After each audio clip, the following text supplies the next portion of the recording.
Keterbatasan bukanlah alasan. Di tahun 2020 kemarin, mungkin adalah tahun yang cukup menjadikan bagi kita semua. Semua serba terjun bebas, salah satunya ekonomi. Dan dari ekonomi itu juga akhirnya banyak yang stres, putus asa, sampai mengidap gangguan jiwa. Semua terjadi karena keterbatasan, dan batasan itulah yang menjadi hilangnya harapan. Mengenai keterbatasan, di tahun itu juga gue mendengar salah satu kerabat gue bahwa anaknya lahir mengidap dengan suatu keterbatasan.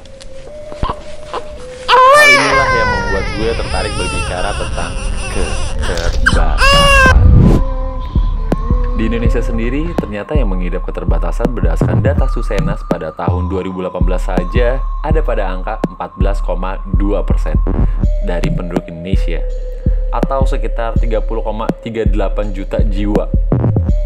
Angka yang cukup banyak dan kemungkinannya bisa bertambah.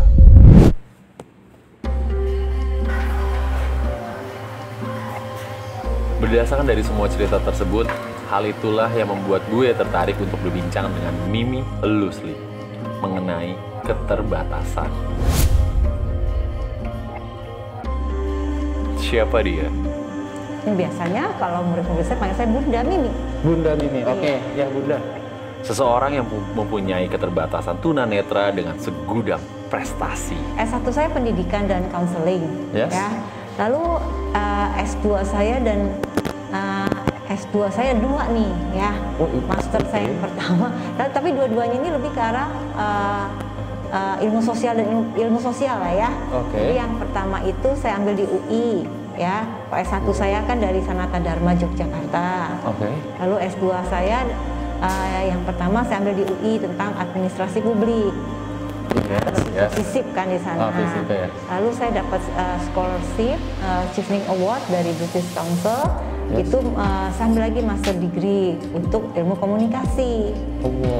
Internasional komunikasi subjeknya. Waduh, hebat banget. Jadi lalu S3 saya lari ke ini kesehatan masyarakat gitu, global health gitu kan. Nah, itu tentang riset saya tentang bagaimana pengurangan stigma melalui intervensi konseling. Ya. Antusias sekali dengan dunia pendidikan. Kalau buat saya ya karena kan cerita bagaimana mindset masyarakat terhadap orang-orang dengan disabilitas atau special need ya, Mas Boy ya. Itu kan kalau misalnya di tahun 50-an bagaimana mereka menganggap kami orang-orang mungkin yang nggak punya masa depan gitu ya, sehingga mindset mereka juga mempengaruhi rasa percaya diri kami gitu kan. Akhirnya stigma yang dibentuk oleh masyarakat menstigma kami, otomatis menstigma diri kami gitu kan. Jadi oh ya kita nggak berguna gitu ya. Ketika saya juga tahu pertama kali penyakit mata saya nggak bisa disembuhkan dan mengalami kebutaan, itu juga saya langsung memvonis diri saya nggak bisa apa-apa gitu kan.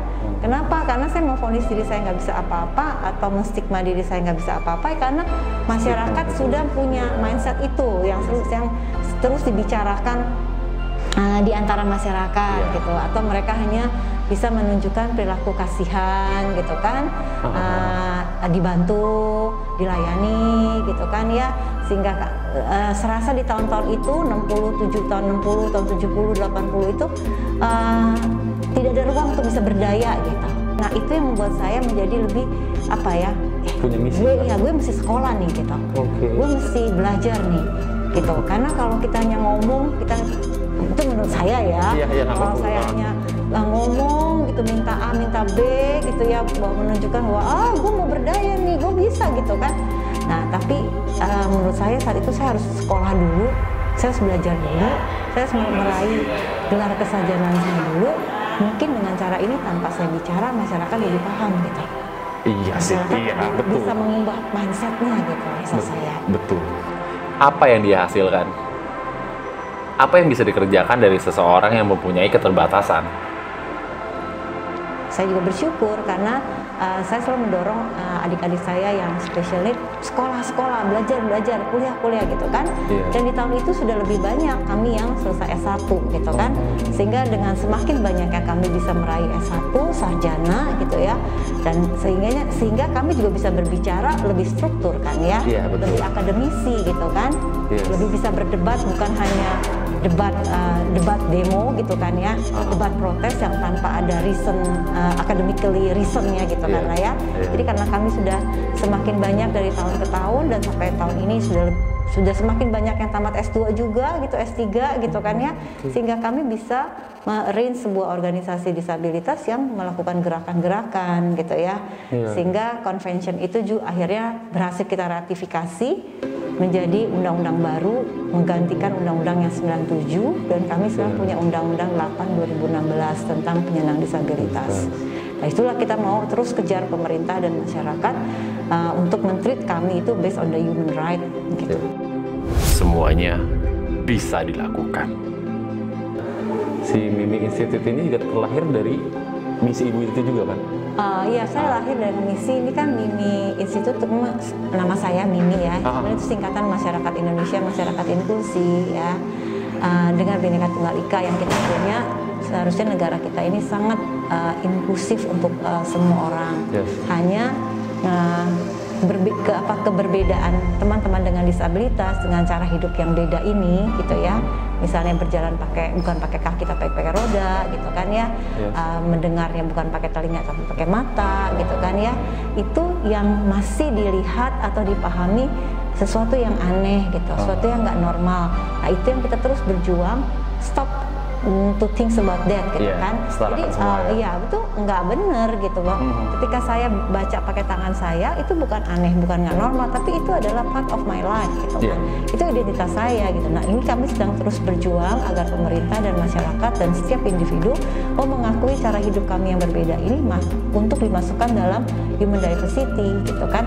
Setara dengan perbedaan jenis kelamin, umur, warna kulit, agama, suku gitu. Sehingga siapapun yang akan membangun program, entah itu infrastruktur, entah itu bangunan baru, entah itu kebijakan, ingatlah yang mengakses peraturan itu ada yang bacanya pakai tangan gitu kan, sehingga mereka bisa memproduk selain yang huruf biasa juga ada huruf braille-nya. Hal inilah yang menjadi tamparan keras buat kita semua, karena keterbatasan fisik bukanlah suatu alasan untuk meraih masa depan.